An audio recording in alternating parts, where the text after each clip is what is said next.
Hey, we're live. I think so, Gabe. I think we are. It looks like the streams are working. So, yeah, Okay. Oh, I'm testing here on the YouTube channel, and it looks like it is going cool. out on the YouTube channel. Okay, awesome. It's for That, those of you watching, this is an orchestrated event. So, we have to do lots of stuff on the back end before we can meet and greet all of you today. Before we get started, please let us know that these streams are working on your end. Either tag a friend who loves tattoos, tag your mom, tag your dad, tag yourself. Let us know where you're beaming in from because seriously, it's really cool and motivating to see the different areas of the world that we are touching base with. So, awesome. Happy to be here, and we'll get things rolling shortly. How was your weekend, Gabe, with the holidays and stuff like that? it was pretty awesome, you know. I mean, it's I'm not a very religious person, and I admit it. I don't know if I've actually talked to my therapist about how I got the Millennium Falcon taken away from me when I was younger, like 2 days after Christmas. But I don't really give a shit about. I mean, but my family loves it, so I like to participate as much as I can while being as secular about it. I appreciate the solstice because that means that the days will start getting longer, and as much as I don't know, I am kind of an up with the sun, down with the sun kind of. Anyways, it was fun to be with my daughter. We get her back now. She's off in college, and it is amazing to yeah, catch up with her after she's been learning so much there. And yeah, how's your holidays?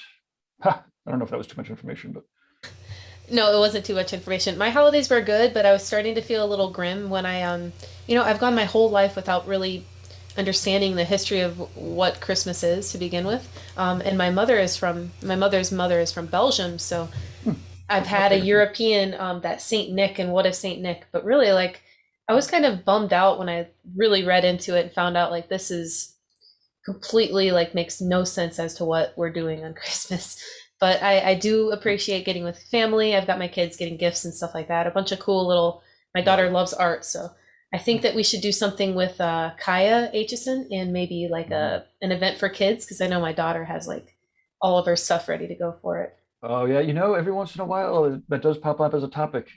And Yeah. you know, way back in the day at the Paradise Tattoo Gathering, the very first ones, my wife and my daughter would lead up the actually classes for art classes for kids, and there was also babysitting and childcare, but they also had intentional classes, which was amazing, so that the kids would be able to like participate kind of the same ways that their parents were, right? So they'd see their parents go off to class and come back with art and talk about art, so they could do the same things. It's always pretty amazing to help that cycle continue. I don't know. So many people get told that they can't, make a living at art, and I mean, and most people can't, and it's not easy. And I mean, but on the other hand, if you look at other crafts and stuff, I mean, it's not, carving your own way anywhere isn't easier. Maybe as a painter, as an artist, it is actually more difficult. But on the other hand, it's something that if you figure out, you're in control of. You're actually creating the stuff of value,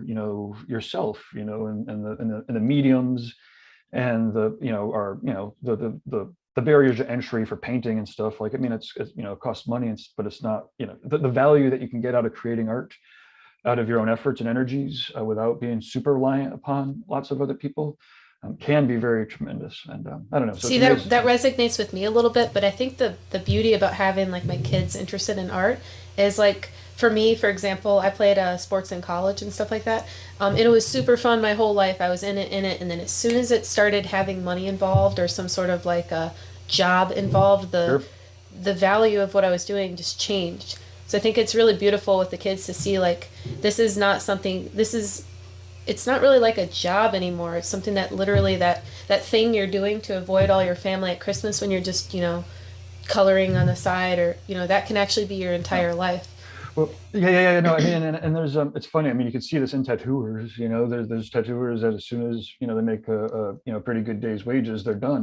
And then Yeah. there's other tattooers that just can't stop because they love creating tattoos, so they'd be doing it whether they were getting paid whatever 150, 250 an hour or not. And then there's other tattooers, again, they get their 500 a day, and that's cool. I mean, it's a great living, and it's and it does it's not, I mean, it's awesome, Hmm. that an artist would be able to produce enough value like that on a daily basis to make a living.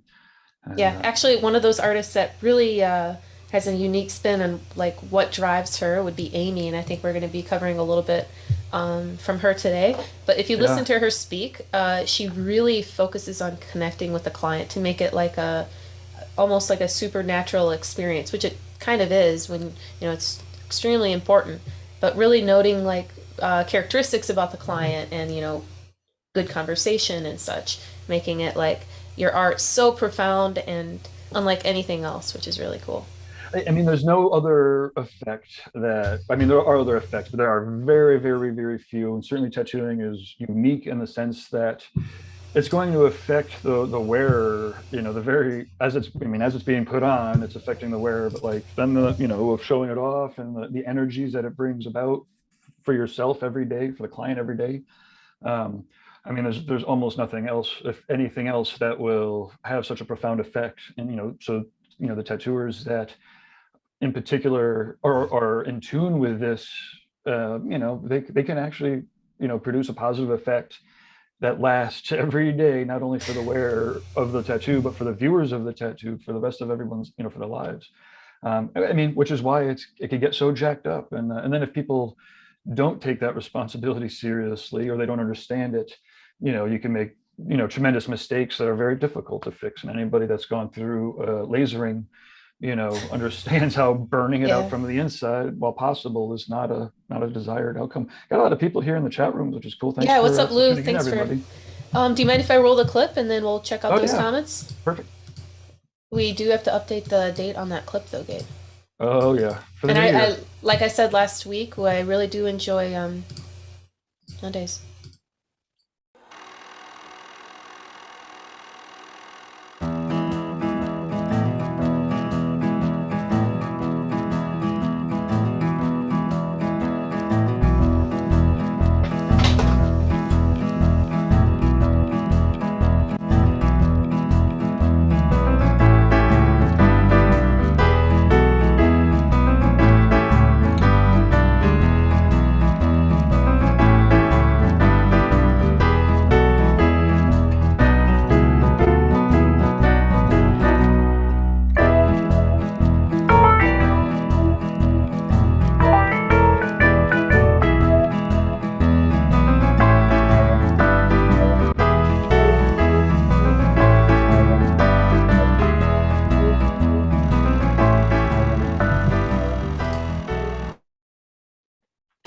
All right, we're back.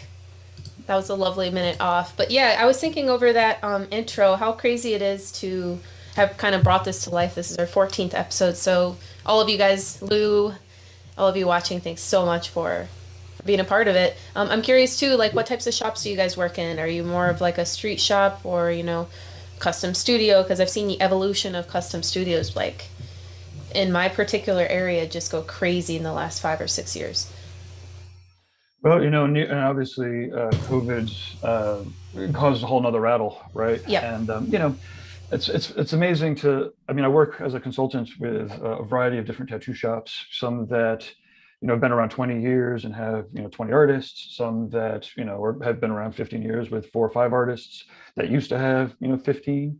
And I mean, ultimately, Jeez. um, the shop owners who are always investing back in the shop are you can't create awesome experiences that are not replicatable in private studios.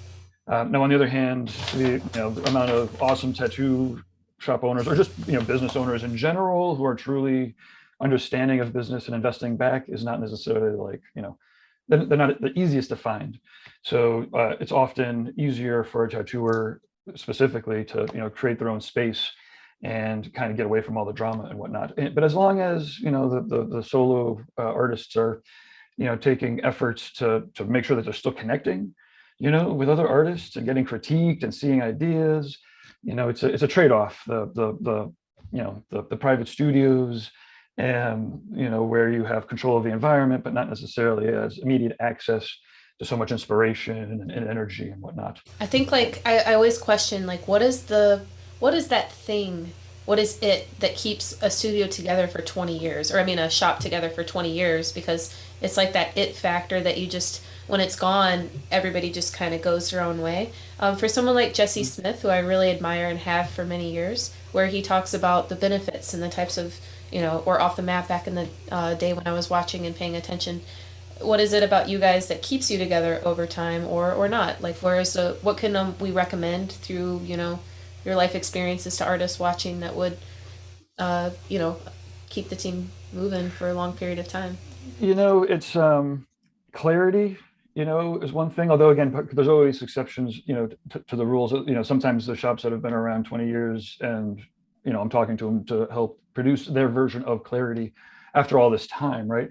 It has to be, generally somebody that's at the helm, who really, really cares and actually truly loves business as much as tattooing. If you're going to own a tattoo shop and you're going to be in business as a tattoo shop, I mean, a lot of people get into it because there's very few alternatives, not necessarily because they've gone and got an MBA in business as a tattooer and decided to mix their two interests. Now that said, tattoos will attract an entrepreneurial type of artist often because it's one of these arts where if figure out business, then you can do pretty good at it. But when I'm thinking about or like Damon Conklin is an awesome shop owner out on the West Coast for a long time. Carrie Barba's owned a shop for a tremendous period of time. Well, again, I mean, ultimately, there's a variety of people and they do it in a variety of ways, right? There's definitely the authoritarians. There's also the artists that have created the environment that they wanted to work in, and so they're attracting artists, that want to work in that environment, but they could hold people accountable. It's or there's people that just have shops where there's spaces for rent, and so that way the shop owners, are more, there's less responsibility. Hmm. I guess ultimately the clearer everybody is at, reflecting upon what it is that they want to get it out of the art of tattooing, out of life, and you're clear about your mission, or if you can get clarity about your mission, clarity about your values, and again, not just as a lip service, business exercise, but I mean, artists have mission statements, right? Or a lot of artists have mission statements, and I don't know if people take that shit seriously or not, but if the people that do take it seriously, who actually have thought about what their mission is, mine's to amplify positive artists, to leave a positive impact, so all of a sudden when shit is hitting the fan and like everything is going nuts, I'm like, wait, you know what, the one thing that I talked about was just zeroing in on the mission. And anyways, so I guess the answer to that question is, ultimately there's personalities and a team of people that are all clear about which kind of direction they're pushing and what they want to accomplish, how they want to accomplish it. Doesn't mean everyone's thinking exactly the same, but it does mean that at the end of the day, no matter how tired everyone gets or whatever, they're all ultimately pushing towards the same thing. Because if people are pushing in different directions, well, then it's just natural that they move apart. Yeah, of course. Yeah, I've seen it in my particular area. I remember when I was, let's say, 2012 or so, there was like one or two, and now it seems like there's 10. And that's a huge increase in 10 years. Um, Maybe even more of that kind of came from one spot. So I constantly ask myself, like, is there something that we could have done to keep everybody together as like a single entity that was more powerful, or is it better that each of them has the opportunity to express themselves in their own location? Well, I mean, ultimately, I think it's a bit of both, right? I mean, this is where the free market is awesome. Yeah. There's going to be Hey, Neil. shops where people want to get together and inspire each other, and they pool their resources and their money, and all the artists. It's one of the things that's horrible to see is shop owners working tirelessly, for a studio with 5 to 8 artists, so it's going pretty awesome, but it's a tremendous amount of work. And then the artists, kind of getting used to the environment, but not necessarily understanding what's going on, or not having visibility over what's going on. And so then there's tension and like, why am I giving my cut to the shop owner? And then all of a sudden you've got two sets of people that are working pretty hard, thinking that the other's taking advantage of each other. Nobody's taking advantage of each other. You're all just working really hard with a couple of dots not connecting, or the communication not flowing the way it should. And I mean, so, and there we go, and therein lies there are shops where people don't stray away from difficult conversations. There are shops where people are held accountable, and or there's shops where everyone's clear that they're not going to be held accountable, but everyone is in alignment. And it's pretty awesome. I mean, and I think lastly about this, tattoo shops, in particular, have an advantage of long lasting. I mean, part of the lessons that tattooing teaches us, or part of the essence of tattooing, is something that lasts a very long time. And if you're producing an awesome experience with a great tattoo, then those clients, and you're communicating with your clients properly, then they'll come back, and they'll come back with their friends and their family and their kids. There's probably people watching that have had their grandkids come in for tattoos. Anyways, I think that's one of the amazing things about tattoo shops. And also, I want to pat everybody that owns a tattoo shop on the back, or all the tattooers that are working with each other, because it's not a trivial feat to do such high stakes arts on people, and get along. Yeah, ultimately that's such a huge responsibility. So patting on the back for sure. That's just you're dealing with so many different types of people. You're managing artists that are your friends at the same time as, well, they're not employees, or Yeah. they rent from your establishment. So it just it's super stressful, but like you said, it's just so rewarding. So yeah, as we turn into the new year, if you're thinking about something that's stressing you out at work, or if there's something that's really bugging you, I think the moral of the story is to talk about it, reflect on why you're both in the same spot anyway, and maybe make it through. Because we've all seen some difficult times and weird things happen the last 2 years. But starting your foot off right at the beginning of the year is always something that's been really good for me to do. Yeah. Hey, so let's start speaking. I mean, it seems like a somewhat natural segue. If we some of the clips that I have one fired up here. We've been talking a lot Sure. about with a lot of old timers, right? A lot of wise old tattooers. Shanghai Kate has been on Hmm. recently. I have a clip here of Phip Buchanan, the tattoo journalist at Jana. She did an awesome interview earlier with Phip, and it's really amazing to basically get these lessons and these stories straight from the old, the generation, the oldest generation of tattooers that's still here.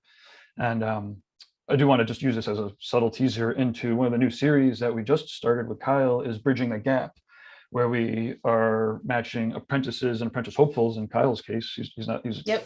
still trying to get his apprenticeship, with the oldest generation of tattooers. So he recently interviewed Good Time Charlie on the channel. But like I said, I think maybe I could roll a clip here from Phip that was from earlier this year. Perfect. Awesome. Okay. So let us know in the chat room if you know who Phip is. And one of the things I love about doing these things is that there's so many people that are always like, the younger generation should know its history. And this is an opportunity for us to actually Yeah, do so. exactly. Okay, here we go. In it for some reason, and I was working at a lumber yard at the time, and some guys came in with fresh tattoos on them, and I asked, where did you get those? And the guy's name was Mike Luckett that was doing it, and he was doing it out of his house. So I just got more and more interested, to the point I had to get a tattoo. And then Mike Luckett came to my house to tattoo me at my kitchen table. And I was really more interested in doing tattoos than getting them at that time. And so I just had the one for a few years. But anyway, Mike tattooed me, and with using a plastic stencil, he said, why don't you cut it? And then I ended up borrowing his equipment, and he let me using a plastic stencil tattoo on him, and loaned me his stuff. And he said, oh, I think I'm going to go to hell for tattooing, so I'll learn it. So that's how I got my start. So you started basically at home, and then Yep. picked up to working at actual studios, such as, where did you work? Well, what happened after that, that was in '79, and I was just on my own, trial and error. I had an acquaintance from high school that lived right down the street by chance, and he wanted to get a lot of tattoos. So I was working in my kitchen trying to figure it out. And then I went to art school at the Art Institute of Pittsburgh in 1982. And there, through a friend of mine, Nason Gig, he knew Red Schuster, who was there in Pittsburgh. And Red he had a shop set up in his house. At one point, he was in a head shop tattooing in like a back room, but yeah, wasn't going on when I met him, but he had a room in his house, and he also tattooed at county fairs within about an hour of Pittsburgh. So in the summer of '83 and the summer of '84, I did that with him. And then a good friend of his, and who became a good friend of mine, was Duke Miller. And Duke did it too, where Red was really heavily covered with tattoos at that time. And he would take his shirt off and stand out front of the vet. And he was the barker, whatever you want to call it, that got the ball rolling. And Duke and I were in there doing tattoos, and Red had been doing it for 10 years already. And he helped me out a lot at that point, and so did Duke. And then at the end of art school, it was 1984. And I wasn't sure what I was going to do, but I was way more interested in tattooing than anything else. And then Red was acquainted with J.C. Fly, that had J.C. Fly Tattoo in Medford, New York. And he put in a good word for me with Fly, and I ended up going up there. And then Patty Kelly at the time was my girlfriend, later became my wife, that we had met in art school, and she went with me. And then Fly was going to Apache Junction, Arizona with his girlfriend. Her family said, "Oh, they need a tattoo shop out here, Fly. There's no tattoo shops." Well, he goes out there, and it turns out it was a retirement community. So that didn't really work out. No. And he came back about 7 months later. And at that point, it was the three of us and really not enough work there in Long Island. It was a small shop, kind of in a odd location, sort of in a alley in a little strip mall. So we're in the mid 80s, more or less. Yeah, well, At this that was, we were at Fly's from fall of '84 to fall of '85. Then we went to Richmond, Virginia, to work for a guy named Gary Childress. He was a shop owner, but and our friend Frank Mills was in Richmond already and worked at a little shop for Gary, and he had two shops. And Gary actually didn't tattoo or anything. He locked into the lease, and it was called Creative Designs. When he had it, it was a house that had been transformed into a tattoo shop. And actually, Danny Fowler had it there before, and it was called Pelican Sunrise when Danny had it. And that's where Frank apprenticed. And my understanding is that Tom Beasley and Julie Moon, who later they had Dragon Moon Tattoo in Glen Burnie, Maryland, the three of them all apprenticed with Danny Fowler. And I'm pretty sure Danny's still in Roanoke, Virginia. And he came up, I think the name was Time Machine, was the name of his tattoo supply company. And he built machines and everything. And even back then, Danny was known as a good machine builder, and he built me a liner back then. Gabe, yes, you can. I would like to show some of your photos from the past while we're talking. So, yeah, see. When you were a child, and then like I think when you were 40, more or less, based on what I read. Right. And Gabe has a few more in there. And yeah, so the full interview, obviously, this is the one of the wrap-ups, right? Although this show actually is always about the highlights. You could do a search on the Reinventing the Tattoo channel and YouTube, and the whole interview there's with the tattoo journalist. You could look her up online, the tattoo journalist Adriana, she's awesome. And Phip Buchanan, who is, one of the old timers who was tattooing on the West Coast. There's a whole bunch of other history type interviews there too. So if you're interested, then yeah, check them all out, and definitely send your apprentices, your apprentice types. Lou here in the chat room. This is on the I think it's the Reinventing YouTube chat room. My mentor made it a point to expose me to the giants whose shoulders we stand on. I think it's a mentor's duty to make sure their apprentices know who paved the way for them. And it's true, right, these days with so much access to so much information, the skill set is really easy to transfer. And there can be a real imbalance with, the people that are putting and have fought, and to put the knowledge out there, to get the knowledge. If there's a disconnect between just the respect, then it's not as healthy of as a system as it should be. And you could tell the tattooers who make it a point to learn from and to respect, you know, you can see where the work comes. And that doesn't necessarily mean to like, you know, excuse bad habits or poor judgment or bullshit from, you know, the cultures of yesteryear. On the other hand, what it means is, well, definitely, again, there's a ton to learn, and you know, it's I don't know, it's amazing. Oh yeah, the Lou family. I asked Lou who some of those giants, and he says one of the one who made the first machine he ever owned, Danny Fowler, who is often like a legendary tattoo machine builder and tattooer that has gone around. The Lou family was also a big influence on his mentor. The Lou family is amazing, actually. Yeah, absolutely. Probably anybody that doesn't know the Lou family should absolutely be looking them up, and check out Philip, and the whole family's great. Yeah, so cool.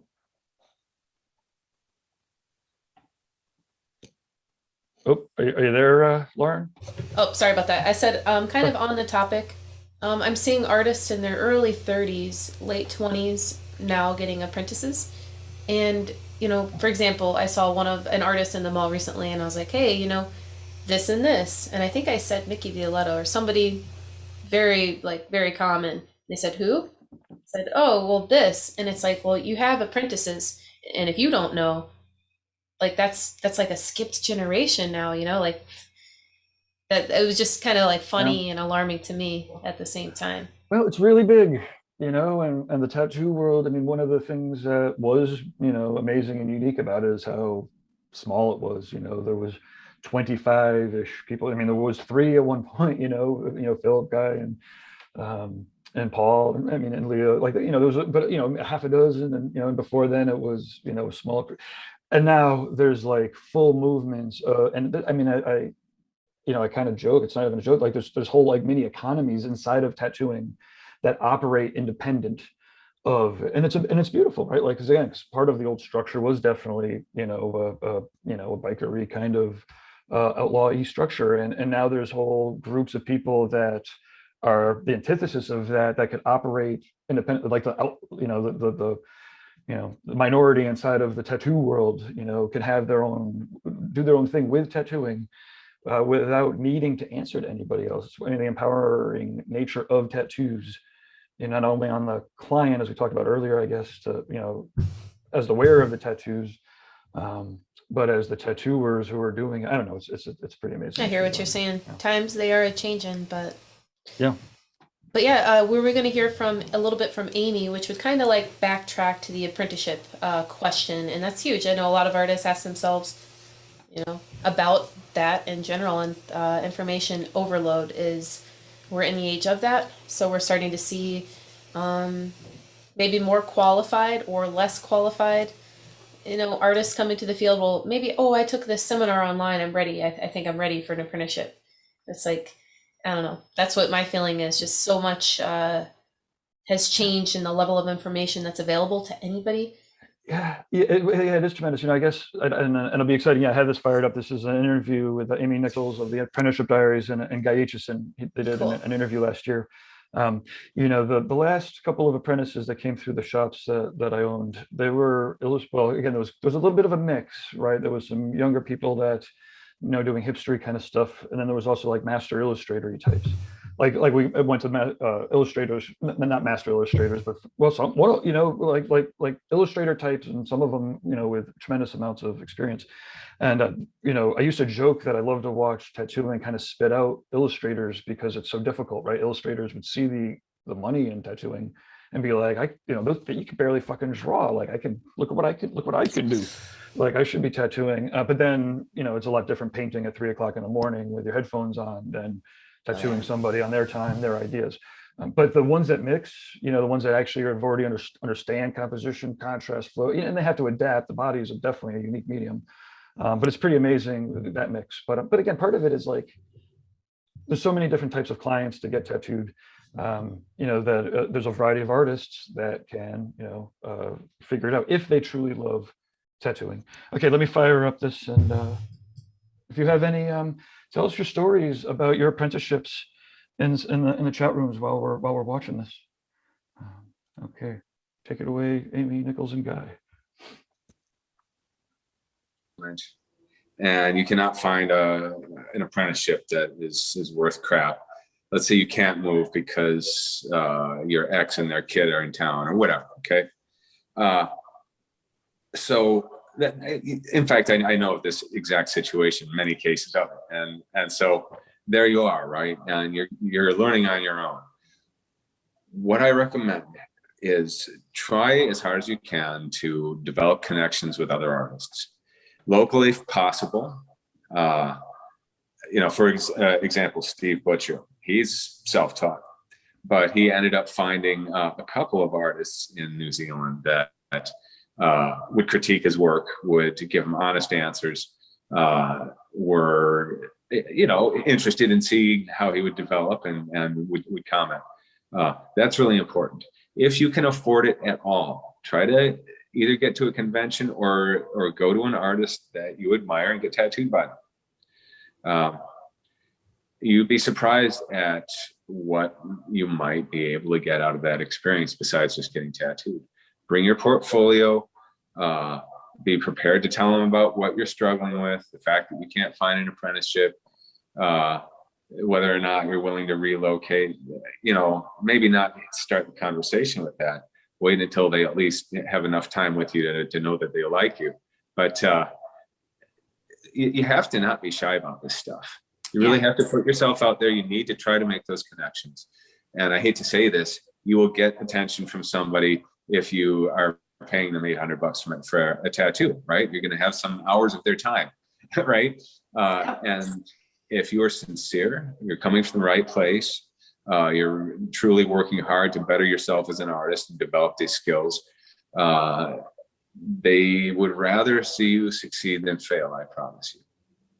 No, I think that's great insight, and truly, you know, it's I guess a point of a lot of abundance for me that I didn't recognize that, but like that's a lot of what Tattooed Heart, like I said earlier, gave me, was that right away they were really into all of you guys, and I got this amazing look at all of these famous tattoo artists, or at least growing tattoo artists, or they were doing really cool things. You know, going and knowing who Jeff Gogwe is, and you know, seeing you guys and meeting you and going to these events.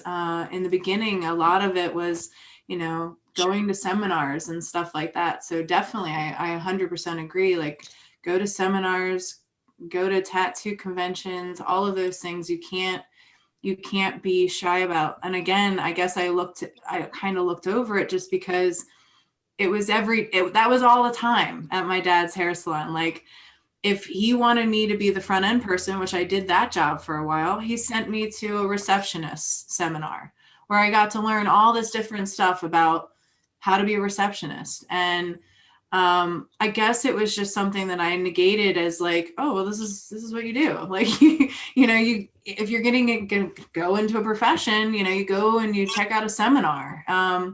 And typically with therapy too, just FYI, when you go to a therapist, you're in this headspace of just flailing, you know, like you can't see beyond anything. And so usually with my therapist, she would throw out something that was so simple and so obvious to solve my problem that I just couldn't even see because I'm like drowning, that I couldn't even believe I couldn't see. But usually that was the thing that I needed to do, that I just needed somebody else to tell me, and remind me that like, oh yeah, I can problem solve this. So a lot of it is like hearing the stuff you kind of already know. That was honestly a lot of Jeff Gogwe's seminars, was just me kind of validating myself, being like, oh, cool. Yeah. Like, yeah, you know that, like, that's cool. Like, so a lot of it is just finding your own gumption and allowing yourself to not kind of get in your own way in a lot of things too. So yeah, I'm glad you brought that up, because it's a lot about the connections. It's a lot about having community, being able to ask those questions, even if it isn't directly there for you in a legit apprenticeship. I think that's essential. Yeah. All right. Well, I think we are going to have to wrap this up soon. Okay. So yeah, whoa, Lauren. Oh, that was- It's me. There's a reason. In my studio here, it is very cold. I'm in Wisconsin, and I got like a little dump of snow, and I know Neil commented, "Why do I have to shovel?" And yeah, for real, it's the same here. Like 3 or 4 inches of snow just showed up. Nice. It's freaking cold. We did have a white Christmas here, and which is nice. Well, you must be Wisconsin. You must be used to the cold by now, no? I'm actually from Richmond, Virginia, and when I was Ah. like a little preteen, I came up here, and I don't think I've ever like fully adjusted. Got it. That makes sense. Yeah. So one of the things I'm firing up here when Amy was talking about events and whatnot, and earlier you had mentioned the February 5th and 6th, we're heading over Yes. to Red Tree / the True Tubes headquarters. And so I'm firing up I hate to say it, I'm firing up the Instagrams for the lineup as we have it, because it's coming right up, February 5th and 6th. It's 6 weeks away. But what we have is, well, wait, do you want to say anything else about the Apprentice and Amy, or sorry, I didn't mean No, to just she's- blast away. God, I love watching Guy so nonchalantly speak wisdom, and that's just like something I've really enjoyed this entire year. But like, he's totally right. Get yourself in with other artists. It's a community. That's the absolute, and it's got such a trickle effect. Like 1 is 2 is 3 is 4, and find yourself inspirational figures to watch. It's just wonderful. He said it so well. So Yeah, thanks for and- sharing. Oh, no worries. And to your point, Guy is never not a source of inspiration, even when he's like, Yeah. being human and thinking, not and having a rough patch, like the way that he stays on target, the way that he stays focused, almost specifically when he's stressed. I don't know. Every once in a while, I'll find myself, in a conversation with him and one of his inspirations. When we're doing, like, I think the Android. Oh, I have Android Jones and Aja Lu fired up so that we could Oh. maybe either go out with that or play a little bit of that, depending on how we Sure. play this. But every once in a while it'll be the tech, a part of one of these conversations, and I'm like, how does Guy know this stuff? Like he's talking on a really far level, on an advanced level, about topics that in this case I might not have heard talked about before. And I don't talk to him a shit ton, but I talk to him more than most, and for a long period of time. and then we'll get like 3/4 of the way through the conversation, and he's like, well, I have a client who is an X, Y, or Zist. And I'm like, okay. And That really, makes sense. clearly really smart, discerning clients have gravitated towards Guy. And and often it happens when somebody charges a lot of, when somebody is that hard to get a tattoo with, and they can pick and choose, often it turns into a really awesome clientele, or it could if it's intentional. And anyways, Guy has a really awesome clientele. And to your point, I definitely want to make sure that we're thankful to Guy and for his direction, inspiration, for making sure that no matter what's happening, the people that want to collaborate with each other and inspire each other have an opportunity to, and have these channels to do so. And it's been amazing to watch the reinventing community of streamers, group of streamers. I don't want to say family can mean different things to different people, but it's just awesome to see the growing community of awesome streamers who give a shit about tattooing. And I know that when we look back 10 years from now, 20 years from now, when our grandkids are able to like look back and be like, oh, look, that's what they were doing back then. They documented it. It's going to be pretty fun. So. Yeah, you're totally right. Seriously, a guy surprised me so much that I think I felt my jaw drop. And it's just cool because, like you said, having a good clientele, like that comes from the work that you put in. And seriously, there's valuable people in the world that could really share some inspiration and all sorts of stuff. When you open yourself up to changing their life, they might change yours. Yeah, I mean, there's almost nothing worse. I mean, there's plenty of things that are worse, but it's very disappointing to watch somebody get somebody like Guy or Bob or Ivana or Carrie Z or somebody was awesome's ear, and watch them shut it down or not get it or not be ready to receive it, and because often it's a generous least the really awesome tattooers that I'm running with, they tend to be very generous, and again, you can tell when they're particular, and they have to be particular with their time. But and that's why, like I said, sometimes it's just sad to see people waste that generosity. But on the other hand, it's also amazing to watch people run with it, and that's the beauty of doing this is a year, all these years later, we get to see the compounding effects of people like Guy and the people that he's attracting, inspiring each other every day. This isn't something that it's not something that people kind of have to do. It's something that they want to do and they love doing, and it becomes infectious. Lou commented, and I really do appreciate all of your insight today, Lou. It'd be great to meet you sometime. He said, I think we're in a time where many people think they can learn this stuff online and avoid the struggle of an apprenticeship. Yeah. But an apprenticeship is way more than learning to tattoo. It's about learning how to be able to do this every day and not lose your mind. Yeah. It's true. It's so true.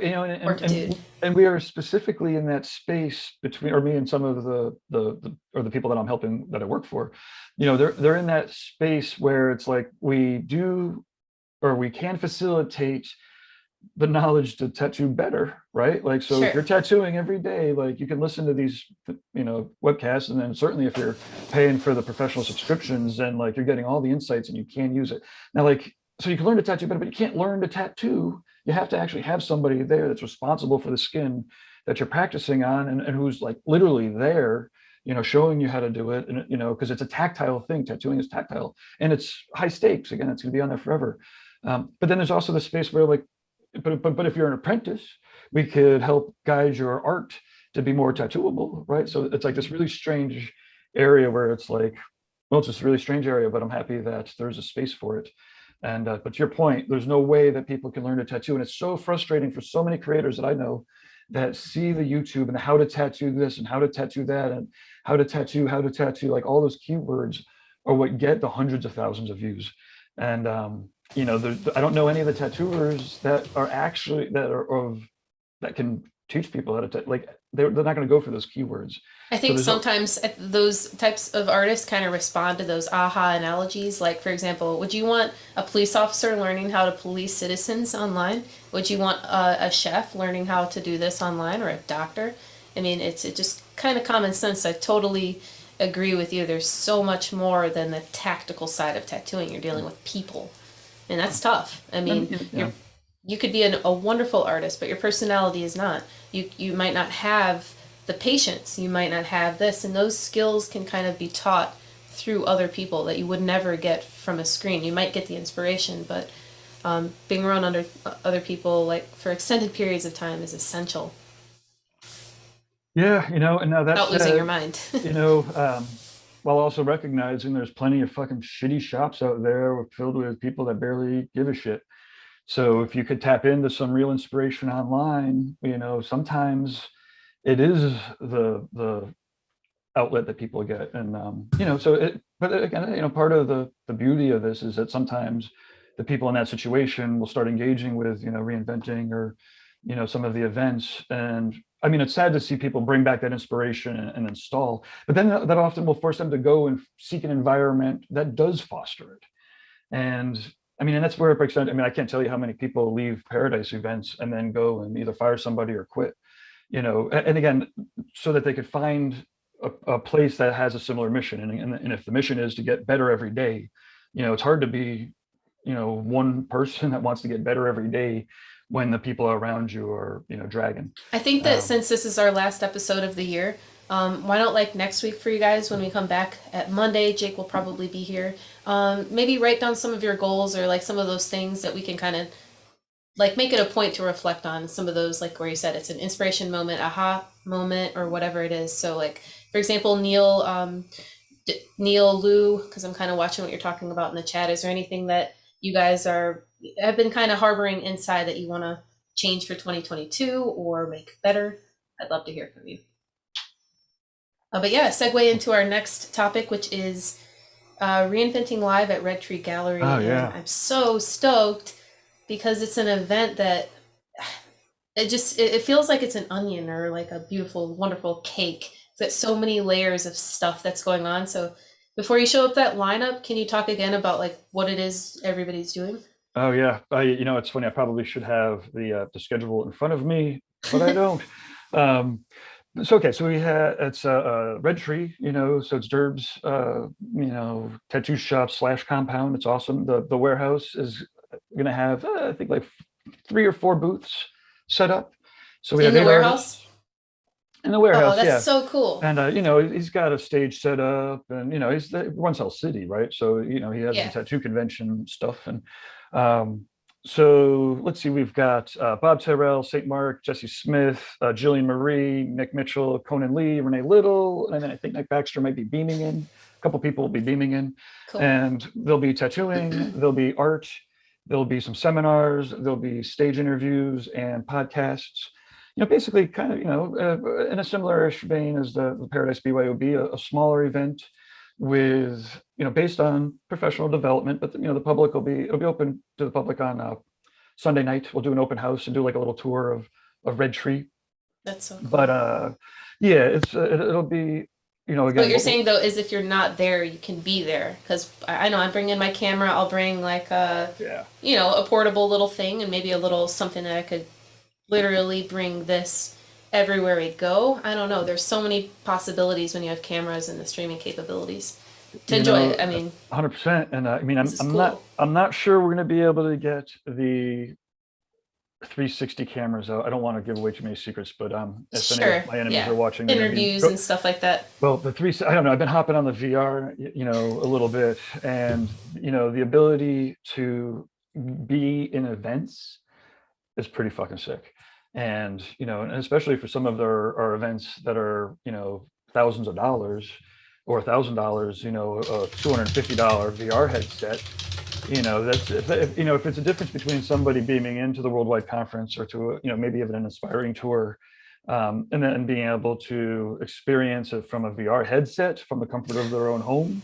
I mean, that's actually pretty compelling too, and it kind of fulfills I really love doing these smaller events, these mini events, and so the BYOB, in this case the Reinventing Live events, and we've done a couple of them with Guy in the past, or Guy's been doing events like this for over a decade of getting together groups of say 10 to 30 people for dedicated focused learning. And but yeah, so okay, so I guess in this case it'll be probably more like 100 people. And then there's going to be the seminar room. So 2 or 3 times a day, there'll be some seminars. And as I go through the lineup, I'll tell you a little bit about what I know. It's $25 for the 2 days to catch the stage and to do the Q&A and to catch up with people at the booths. The Okay. seminars will be between 100 and 200. And then there'll be tattooing. So if you want to get tattooed by any of these artists, then you should be contacting them immediately. And just knowing that, well, they're going to be looking for showcase pieces that, to show off in like these little mini events. And yeah, we're excited. We want to be very thankful to Durb and to True Tubes. This will be one of the first tattoo events he's doing at the spot here. And but he and Guy go way back. Guy's been tattooing him, and Hell City's been a good spot for Guy to. Do you guys know, like, okay, Pineapple Express, if anyone's watching, that part where they're talking about the strains mixing and if they met and they had a baby, like, Oh yeah. this seems like the perfect combination. I love your ability to, produce all these shows. Durb is another character. If anyone's watching and doesn't know Durb, he's just been in it to win it, and that cycle has never stopped turning. So you got that, his supply company, Guy, all of these artists, just incredible. Like, I'm really excited about this. Yeah, the actually thinking about that mix is what, well, for one, it allows me to actually do what I do, right? I mean, and actually, in many ways, that is not an insignificant part of how I spend a lot of my day, or at least a part of my day is, somebody was talking about how people who could predict the future, and it's like there's people like Guy, they don't predict the future, but they predict possible futures, and I mean, and not only do they predict it, they work really hard, to make them come about. And oh, I forgot where I was going with that one. I don't know, but Futures. Anyways, speaking of we've got predictable futures, this is a just a few predictable. more minutes we have. So Yeah. Okay, so let's see. This is for the lineup for the Reinventing Live, February 5th and 6th at Red Tree. Bob Tyrrell, he probably needs no introduction, but he has been a black and gray master for a wicked long time. And also just an aspiring tattoo artist. You know, he's got a great attitude, very humble, always loves to teach, and he's very busy, of course, in tattoos for tremendous periods of time. But you know, if he has the time, he'll take it. I mean, basically, if you could drink until the very last, you will definitely be able to catch up with him at some point. This is a poster. Fat did this for Don Fat for a the Drunk Critique. Bob is also a Drunk Critique judge and co-host. Saint Mark, who has been a awesome tattooer for a tremendous period of time. It's funny. It's trying to figure out how to be tactful by saying somebody's an old timer is pretty amazing. But you can check out his work here. I think he's been on some of the TV shows even, which is kind of funny. But you know, I've known of Saint Mark's work since as a leader in the Midwest tattoo scene for long periods of time. It looks like he tattooed Jeff Goldblum here.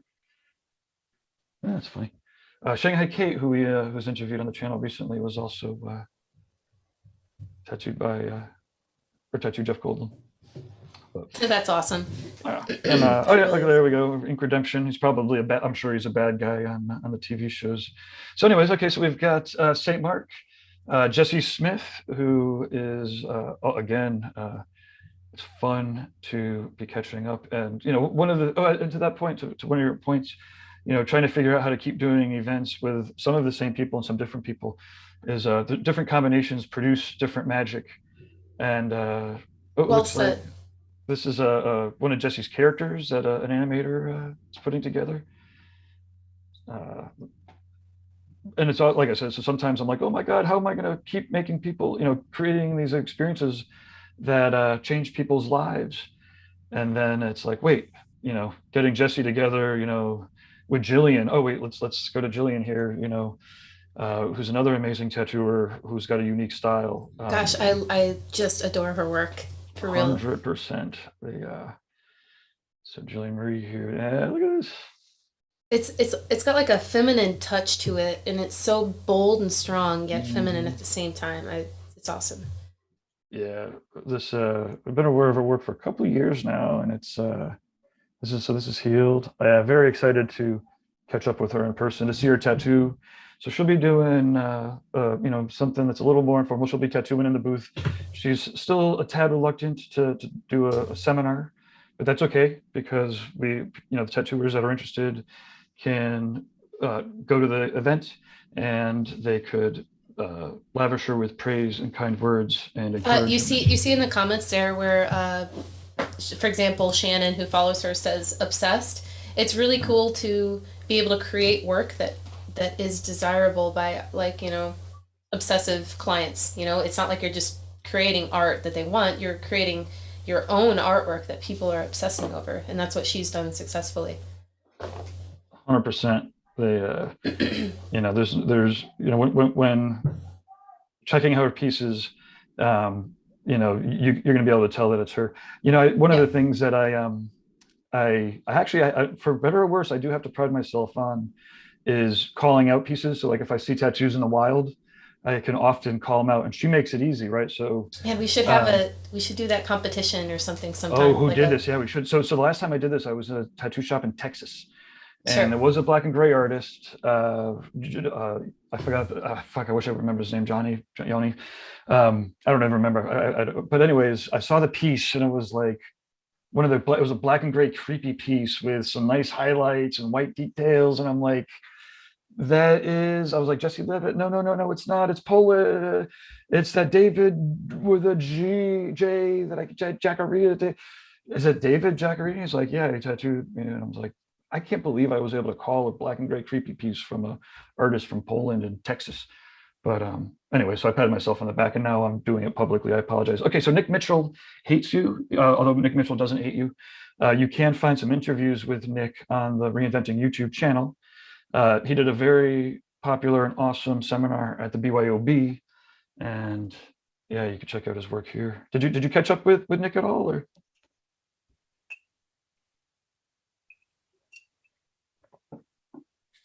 Oh, did I lose you? No, I said I might have caught some of it or it streamed in the background, but with Jake, super awesome. Oh. And you're right, when you have different people, different moods, different place, the inspiration seems to like, when you're all focused on a central topic, inspiration is like everywhere. And you just don't know with someone like Jesse who's constantly doing something like that animation, and then someone like Derb who's also doing that. Mhm. Really excited, to see what comes next. Hey, if there's tattoo clients or tattooers who are interested in collabs with any of these artists, or even just getting tattooed in an environment that is, professional development oriented, these are, they're going to be doing some pretty sick ass tattoos. Wow, I can't believe I said that. Okay, Conan Lee.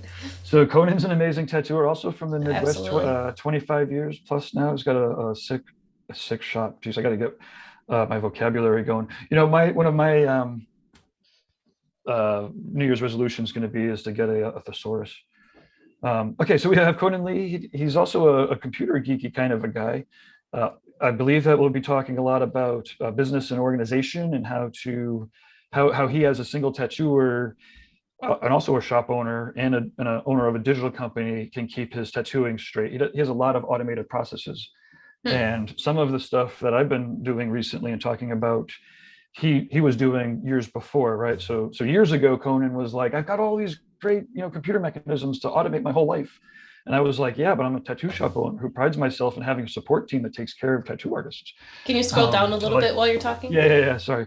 And so anyway, so Conan's got a tremendous business sense. He runs the tattoo release forms app. Oh, got it. So there's a lot of tattoo shops that are running his apps. Yeah, he's And, definitely miles ahead. yeah, he's great. He's an awesome thinker, and a great tattooer. He's taken a ton of the seminars, and yeah. Okay, so there's Conan. Let's see, Renee Little, who's doing the plein air and is hosting paint nights. Actually, I think she's hosting a paint night tonight at 6 o'clock. She's got a tattoo shop in Oklahoma. Was also recently on the Fireside Tattoo podcast. Which was awesome, by the way. Yeah, it was cool. It was all those interviews were great. It's fun to catch up to there. Oh, wait, I guess we were gonna have a clip with Haley Adams too, because she was at the BYOB. But anyways, We okay. might so be running a little late on time, possibly, for that. Okay, well, let's fire this up. Okay, so this is Renee Little, and then I believe, but this is unconfirmed, Nick Baxter and I think Ty McEwen might be beaming in to do Oh, some shoot. painting with us. Cool. So this is what's this perspective? It looks like there's a video here. So September around 2013. Oh, Nick Baxter. If anybody follows Nick, he's always been a tremendous thought leader in the tattoo world. Even when he was just getting into it, it was very clear that he was going to be doing some pretty crazy stuff. Definitely. Cool. And then let's see. I guess let me look up Ty McEwen real quick. Ty McEwen, and do I not know how to spell? Yeah, here we go. Ty McEwen. And yeah, they were hoping to make it up in person, but due to the nature of the timing and all this stuff, we'll most likely be beaming in. And if not, you should still be getting tattooed by them and looking these guys up, because obviously the work is exceptionally inspirational. And cool. Okay. Okay. Well, we're only 2 minutes past our time. I wonder if we have any last comments or. Yeah, well, my last comment, I know that we have some people going in the chat, but my last comment is for everybody to kind of pay attention to what's going on in the next literally week and a half. January 4th is when things are just, in my world, the pigment world, when things really change in Europe. So, yeah, pay attention. If you do have questions and there's specific questions, you could maybe email them over or comment and we could address them if I find like credible, good answers to those questions. But yeah, definitely pay attention. There's a lot of changes happening and I am very interested in those. So. And Lou was asking about some tattoo conventions. If you head over to Tattoo Now, I actually on the homepage there have a little interactive video where I list off all of the upcoming 2022 conventions, and every that Reinventing and Tattoo Now will be at, Cool. with the caveat that things are in the air. And yeah, that's actually just a cool interactive video too, which is fun. It's like a choose your own adventure video, and I've got some really cool interactive, automated, personalized digital marketing coming up, which is I'm pretty psyched about. But I know I Okay. won't be in Boston, Lou. I think that will be in Tahoe that month. But yeah, awesome. Thank you, gonna be- everybody. yeah, awesome. We'll catch up in the future. We have to get now we have to get ourselves an outro video. An outro video. Yeah, that sounds great. And then we need to get intro videos for all the other reinventing shows, and then blah blah blah blah blah. Anyways, thanks again for everybody for supporting us. And I believe that this actually is a first full year of the Reinventing the Tattoo YouTube channel. So while sometimes we're watching other videos get tens of thousands and hundreds of thousands of views on how to tattoo shittily because I learned on YouTube, we are also very understanding that the actual YouTube channel is very young. So we want to be very thankful for all the support. And yeah. If you ever want to beam in, there's plenty of shows to zoom into to share art with people. And please support all the sponsors and the events and each other, and reinventingthetattoo.com. Go and buy the course, the membership. All right, guys. We'll see you next week.